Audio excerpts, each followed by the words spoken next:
എങ്ങനെയാണ് ഈ ഒരു വനം എന്നുള്ള കൺസെപ്റ്റിലേക്ക് എങ്ങനെ ഈ കൺസെപ്റ്റിന് എത്താൻ കാരണം വർഷങ്ങൾക്ക് മുന്നേ എൻ്റെ സുഹൃത്തുക്കളുടെ കൂടെ ബോംബെയിലൊക്കെ പോകുമ്പോൾ പല ഇന്ത്യയിലെ പല ഭാഗത്ത് പോകുമ്പോൾ ഇതുപോലുള്ള സ്ഥലങ്ങളിൽ എത്തിപ്പെടാൻ കേട്ടു. അതിനുള്ളിൽ കിടക്കാൻ തന്നെ എൻട്രി ഫീസ് ഉണ്ട്. അത് അങ്ങനെ എൻ്റെ മനസ്സിലിങ്ങനെ ഇനി വരുന്ന ഭാവിയിലേക്ക് ഇതെല്ലാം മനുഷ്യന് ഏറ്റവും കൂടുതൽ ഒരു ആവശ്യമാണ്. അങ്ങനെ ഒരു ചിന്തകളാണ് ഇവിടെ എത്തിയത്. അപ്പോൾ അത് അന്വേഷണം പിന്നെ മനസ്സിലുണ്ടായത്. അതുപോലത്തെ ഇവിടെ മാത്രമല്ല, ചിലപ്പോൾ എൻ്റെ നാട്ടിലായാലും കോളേജിലോ അതൊക്കെ ഒരു വനത്തിലേക്കാണ് ഞാൻ കൊണ്ടുവന്നത്. ഒരു വനാണ് ഉദ്ദേശിക്കുന്നത്. ഇത് കോയമ്പത്തൂരിലെ കേരളത്തിൻ്റെ ബോർഡറാണ്. വാളയാർ നവക്കര എന്ന് പറയും. 2 കിലോമീറ്റർ പോയാൽ കേരളത്തിൻ്റെ വാളയാറാണ്. ചുറ്റും ഫോറസ്റ്റുകളാണ്. എല്ലാ മൃഗങ്ങളുള്ള പ്രദേശമാണ്. ആന, പുലി എല്ലാം ഉണ്ട്. മാൻ എല്ലാം ഉണ്ട്. ഈ വരുന്ന ഒരു തലമുറയ്ക്കെല്ലാം ഇതുപോലുള്ള സംഭവം കാണണമെന്നുള്ള കാര്യം. ഞാനെപ്പോഴും ഈ വർക്കരയൊക്കെ പോകുമ്പോൾ, ശിവഗിരി മഠത്തിൽ പോകുമ്പോൾ, അതായത് 500 കണക്കിന് ഏക്കർ ഭൂമിയിൽ ഓരോ മരത്തിനെ പറ്റിയും ഇതിൻ്റെ ഗുണങ്ങളും എഴുതി വെച്ചിട്ടുണ്ട്. മരം ഒരു വരദാനാണ്.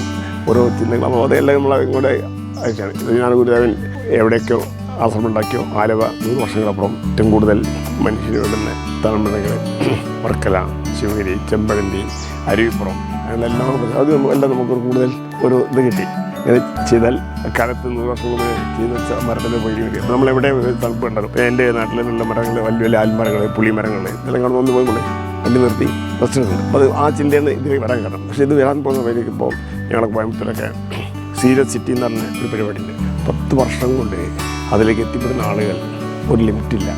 അവരൊക്കെ നല്ല കാലങ്ങളിൽ 10-20-25 വയസ്സിൽ പഠിച്ചു. അമേരിക്കയിലും ഇന്ത്യയിലെ പുറം രാജ്യങ്ങളിൽ കഴിഞ്ഞപ്പോഴേക്കും 70-70 വയസ്സായി. ആ മക്കളൊക്കെ അവിടെ സെറ്റിലായി. പിന്നെ അവർ നാട്ടിലുള്ള ആഗ്രഹം കൊണ്ട് തിരിച്ചിങ്ങോട്ട് വരുമ്പോൾ ഇതുപോലെ സ്ഥലം ഉണ്ടെങ്കിൽ അവർ വളരെ എന്താ പറയുക, അവർക്ക് അടങ്ങാത്തൊരു. പിന്നെ ഇവിടെ ഇതുപോലെ 52 കൊല്ലം ഒരു തമിഴ് അയ്യരാണ്. അദ്ദേഹം മധുരയിൽ ജനിച്ചു വളർന്നതാണ്. നല്ല വിദ്യാഭ്യാസം നേടി മക്കളൊക്കെ അവിടെ സെറ്റിലായി. ഭാര്യ ട്രീറ്റ്മെൻറ്റ് വേണ്ടി ഇന്ത്യയിലേക്ക് വന്നു, കോയമ്പത്തൂർ നാട്ടിയിട്ട്. അപ്പോൾ ഇവിടെ വന്നപ്പോൾ അദ്ദേഹത്തിന് ഈ പ്രദേശത്ത് ജീവിക്കാനുള്ള ആഗ്രഹത്തിൽ ഇതുപോലെ സ്ഥലത്ത് താമസം. അപ്പോൾ അദ്ദേഹം ഞാൻ പരിചയപ്പെട്ടപ്പോൾ ഒരു ദിവസം എൻ്റെ ഇവിടെ എത്തി. ഈ ആൽമരം കണ്ടപ്പോൾ പറഞ്ഞു, അത് ഈ അടങ്ങാത്ത ഒരു ദിവസം എനിക്ക് ഇവിടെ താമസിക്കണം. അങ്ങനെ എനിക്ക് ഗസ്റ്റ് ഹൗസ് ഉണ്ടാവുകയാണ്. അതായത് ഫോറസ്റ്റിലൂടെ അങ്ങനെ പെട്ടെന്ന് പ്ലാൻ കിട്ടും, പഞ്ചായത്ത് പ്ലാൻ കിട്ടും. അത് പോരാ, എനിക്ക് നല്ലൊരു അങ്ങനെ സ്വപ്നം ഉണ്ട്. നമ്മൾ മക്കളെ വളർത്തുമ്പോൾ ഈ മരം വളർത്തുന്നത് അത്രയും അതിന് വെള്ളം കൊടുത്ത് അതിനെ മാൻ്റെ ബുദ്ധിമുട്ട് അറിയണ്ടായിരുന്നു. മാൻ ചാടി വരും, മാൻ കണ്ട കടിച്ച് തിന്നും. അതിന് വീട്ട് എല്ലാ മരങ്ങളുണ്ട്. അതിന് ഫോറസ്റ്റ് കുറേ മരം തോന്നും. അമൃത ഈശായി തോന്നും. പല ഇതിലും. പിന്നെ ഞങ്ങൾ രാജമന്ത്രി ആന്ധ്രേൻ്റെ പല ഭാഗങ്ങളിലും പിന്നെ എവിടെയെങ്കിലും കാണുമ്പോഴൊക്കെ ഞാൻ എൻ്റെ മക്കളും കണ്ടെന്നോടത്തൊക്കെ പർച്ചേസ് ചെയ്ത് ഇതിലേക്ക് എത്തിക്കും. അത് എന്നും ഞങ്ങൾ ശ്രദ്ധിക്കും. ഒരു 10-15 വർഷത്തിൻ്റെ ഒരു അധ്വാനമാണ്. ഇതിലിപ്പോൾ ആയിരക്കണക്കിന് മഹാഗണിയാണ് ഏറ്റവും കൂടുതൽ. അത് പെട്ടെന്ന് വളരുന്നു വേണ്ട. പിന്നെ നാളെ ഭാവിയിലേക്ക് അത് 25 വർഷം കഴിഞ്ഞാൽ ഒരു മൂല്യമാണ്, കാസറ്റും കൂടിയാണ്.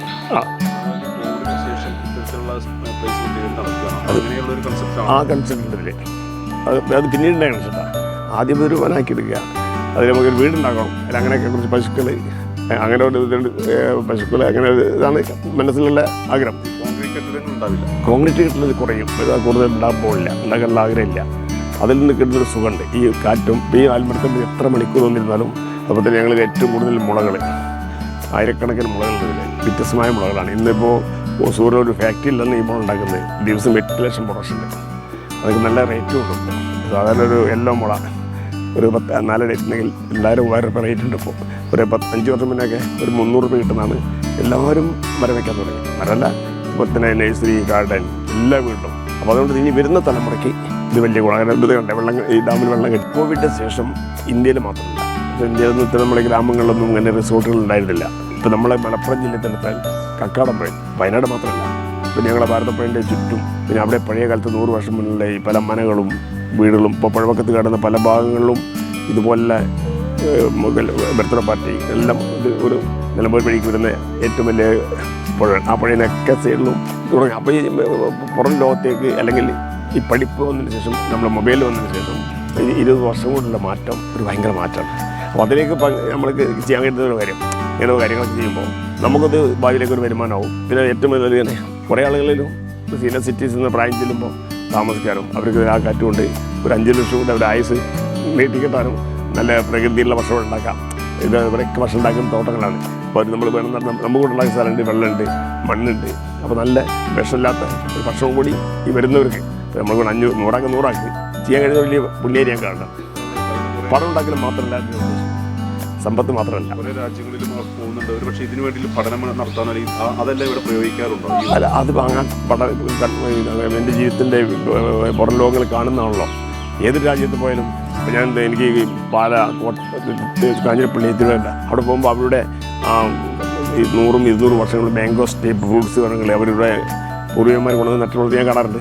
അപ്പോൾ അങ്ങനെ ഞാനും അതൊക്കെ വയ്ക്കാൻ തുടങ്ങി. വിദേശത്തായാലും നമ്മുടെ നാട്ടിലായാലും ഇപ്പോൾ ഓരോ ഏരിയയിലുള്ള ഇപ്പോൾ നമ്മുടെ മലപ്പുറത്ത് വരുമ്പോൾ വ്യത്യാസമായി നിലമ്പൂർ പോയി തേക്ക് കാണാൻ പറ്റും. അവിടെ പോയി ഫ്രൂട്ട്സ് കാണാൻ മൂവാറ്റുപുഴ, തൊടുപുഴ, കൂത്താട്ടുകുളം ആ പ്രദേശങ്ങളൊക്കെ പണിതും എല്ലാം ഈ അക്കാലത്തിന് അവർ വിദേശ രാജ്യങ്ങളിൽ കൊണ്ടുവന്ന ഫ്രൂട്ട്സ് നമ്മൾ കാണുന്നത്. ഇന്നൊരു കിലോ 400 രൂപ 300 രൂപയല്ലേ. 300 മാത്രമല്ല, നമുക്കത് വലിയ ഒരു വരുമാനമായി മാറുകയുള്ളൂ. അതിൽ ബൈബിലേക്ക് ആ സ്വത്തുക്കളാണ് ഇതിലുള്ളത്.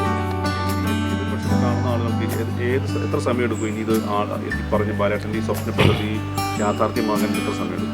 ഇത് ഇപ്പോൾ യാഥാർത്ഥ്യമായി തുടങ്ങി. ഇപ്പോൾ തന്നെ വരുന്നവർക്ക് ഇവിടെ ഞങ്ങൾ ഫാമിലി കെട്ടുന്നതൊക്കെ ഞങ്ങൾ ചെയ്യാറുണ്ട്, ആവശ്യപ്പെടാറുണ്ട്. പക്ഷേ കൊടുക്കാനുള്ള ഇത് ആയില്ല. ഞങ്ങളുടെ ഒരു അപ്രൂവ് കിട്ടി, ഇത് ഞങ്ങൾക്ക് വേണ്ടി ഒരു കിട്ടും എന്ന് ഉറപ്പുണ്ട്. കിട്ടിക്കഴിഞ്ഞാൽ അതുകൊണ്ട് ആ പ്രദേശം നമ്മളെ പക്ക ലൈസൻസിൽ മതി എന്നാണ് ഇപ്പം ചെയ്യാൻ പറ്റും. പക്ഷേ അത് നമുക്കത് ഒരു മനസ്സിന് തൃപ്തി വരുന്നില്ല. പക്ക ക്ലിയറായിട്ട് മതി ഉള്ളതാണ്. ഇപ്പോൾ ഇവിടുത്തെ വീടിൻ്റെ ടാക്സ് അല്ല, കമ്മീഷൻ ടാക്സ് കിട്ടുന്നില്ല, കറണ്ട് അങ്ങനെ തന്നെ. നാളെ നമുക്ക് ഇത് പഞ്ചായത്ത് പ്ലാൻ കിട്ടിയാലും തീർച്ചയായും ഒരു 1-2 വർഷത്തിലുള്ള അതിനിടെ തന്നെ നമുക്ക് ഇത് ചെയ്യാൻ കഴിയും. അപ്പോൾ ഞങ്ങൾ സഞ്ചാരികളോട് പറയാനുള്ളത്, ഈ ഞാൻ ജീവിക്കുന്ന ഈ കോയമ്പത്തൂർ സിറ്റിയിൽ ഒരു 10-30-25 വർഷം മുന്നേ ഉണ്ടായിരുന്ന സിറ്റിയല്ല. അപ്പാർട്ട്മെൻറ്റ് തുടങ്ങി ഇങ്ങനെ സ്റ്റെപ്സ് കൂടാൻ തുടങ്ങി. അവിടേക്ക് താമസിക്കുന്നവർക്ക് ഇപ്പോൾ എൻ്റെ ഒരു പ്രായം 70 വയസ്സ് കഴിഞ്ഞാൽ, ഒരു 75 വയസ്സായി ഇനിയിപ്പോൾ എനിക്ക് മൂന്നാറിലേക്കോ അല്ലെങ്കിൽ കൊടക്കനാലോ ഊട്ടിയോ അല്ലെങ്കിൽ ഇന്ത്യയുടെ പല ഭാഗത്തും പോകാൻ ആഗ്രഹം ഉണ്ടാവും. പക്ഷേ മനസ്സെത്തും. അപ്പോൾ ആ സമയത്ത് ഇങ്ങനെ എത്രയോ ആൾക്ക് ഇത് ഗുണമായി മാറും. അവർക്ക് ഒരു അരമണിക്കൂർ യാത്ര ചെയ്താൽ, ഇന്നത്തെ റോഡ് ഞങ്ങളെ കോയമ്പത്തൂർ റോഡൊക്കെ അത്രയും പാലങ്ങൾ വന്നു. സിറ്റിയിൽ നിന്ന് ഒരു അരമണിക്കൂർ വേണ്ട, ഇവിടുന്ന് എയർപോർട്ടിലേക്ക് അരമണിക്കൂർ വേണ്ട. പിന്നെ പാലക്കാട് ഒരു 20 മിനിറ്റ് മതി പാലക്കാട് എത്താൻ. പാലക്കാട് ടൗണിലേക്ക് എത്താൻ 20 മിനിറ്റ് മതി. പിന്നെ IIT ഇവിടെ അങ്ങനെ വലിയ സ്ഥാപനം വന്നു വിട്ടിരിക്കുക. അവർക്കൊക്കെ ഒരു ഇങ്ങനെ ചെയ്യുമ്പോൾ ആരും ചെയ്യാൻ നിൽക്കില്ല. കാര്യം 10-15 വർഷം ഇതൊക്കെ വളർത്തിയെടുക്കുക എന്ന് പറഞ്ഞത് ചെറിയ ഓരോ മരങ്ങളും നോക്കണം, ചെടി നോക്കണം, പുഴു കടിക്കും, ആട് കടിക്കും, മാൻ കടിക്കും. അപ്പോൾ അത് എടുക്കുക എന്നുള്ളതില്ല. അപ്പോൾ ദൈവികമായി എന്തോ ഈ ഒരു ആൽമരൊക്കെ പോലെ ഈ ആൽമരത്തിൻ്റെ ഞാൻ നോക്കുമ്പോൾ ഓരോ അങ്ങോട്ട് പോകുന്നതും അതിന് അവിടെ ദൈവം താങ്ങ് കൊടുക്കുന്നത് അല്ലേ. അതാ ദൈവം ഇതിന് ജീവൻ നിൽക്കുക ഇങ്ങനെ നമ്മൾ കാണുന്നില്ല. ഉള്ളൂ ഇതിനൊരു ശക്തി ഉണ്ട്. ഇവിടെ വന്നാൽ പോകാൻ തോന്നില്ല.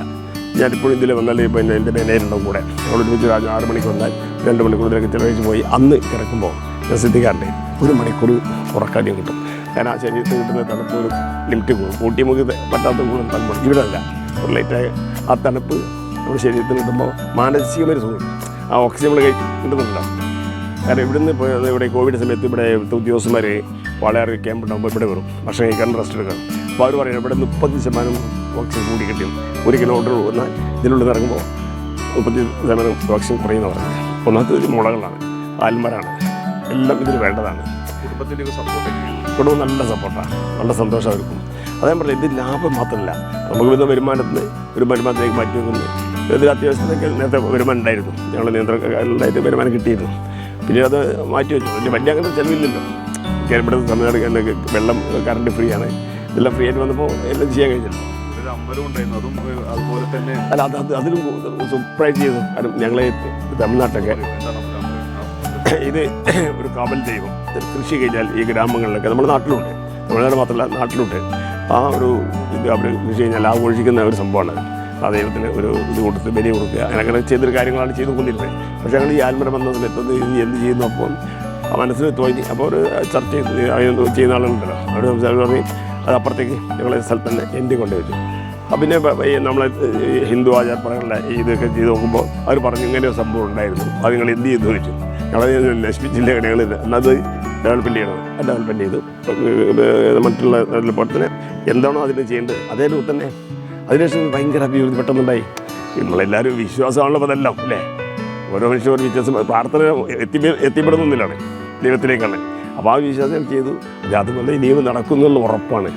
കാരണം ഇനി പ്രയാസമില്ലല്ലോ, എല്ലാ സൗകര്യത്തിലും അത്ര സൗകര്യമുണ്ട്. വെള്ളം, റോഡ്, വെളിച്ചം, ഇതെല്ലാം നമുക്ക് കിട്ടുന്നില്ല. അവിടെ സൗകര്യം കിട്ടിയില്ലോ. അപ്പോൾ മറ്റുള്ളവർക്ക് ഇനി കുറച്ച് കാലമൊക്കെ നമുക്ക് കൂടുതൽ ഒരു ചെയ്യാൻ സാധിക്കട്ടെ എന്നുള്ള ദൈവത്തിൻ്റെ അനുഗ്രഹം ഉണ്ട്, കിട്ടും, നടക്കും, വിശ്വാസമുണ്ട്.